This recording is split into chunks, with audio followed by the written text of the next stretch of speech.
পুঁজি কম কিন্তু ডিলারশিপ ব্যবসা করতে আগ্রহী। আপনার জন্য পরামর্শ হচ্ছে আপনি 1 লাখ বা প্লাস মাইনাস যদি পুঁজি থাকে আর যদি ডিলারশিপ ব্যবসা করতে চান তাহলে আপনি বেকারি ব্যবসা করতে পারেন। ফ্রেশ কোম্পানির বেকারি আইটেম আছে এবং প্রাণ এবং আরো কিছু কোম্পানি আছে যাদের বেকারি আইটেম আছে, আকিজ গ্রুপ আছে, সিটি গ্রুপ আছে। এই গ্রুপগুলোতে এই যে পণ্যগুলো আছে এই পণ্যগুলো সাধারণত প্রতিদিন কেনা এবং প্রতিদিন বিক্রি। তো এক্ষেত্রে আপনার পুঁজি খুবই কম লাগে, কিন্তু যে জিনিসটা লাগে সেটা হচ্ছে পরিশ্রম। প্রচুর পরিশ্রম করার অ্যাবিলিটি থাকতে হবে এবং করতে হবে।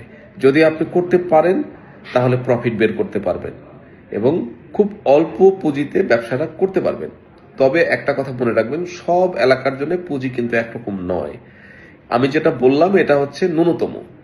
ভালো ভালো এলাকায় বিক্রির মান যদি অনেক ভালো থাকে, পরিমাণ যদি অনেক ভালো থেকে থাকে, তাহলে কিন্তু সে অনুযায়ী পুঁজিও বেশি হতে পারে। তবে কিছু অঞ্চলের জন্য খুব কম পুঁজিতেও আপনি এই বেকারি ব্যবসা করতে পারবেন, ডিলারশিপ ব্যবসা। শুভকামনা থাকলো। আসসালামু আলাইকুম।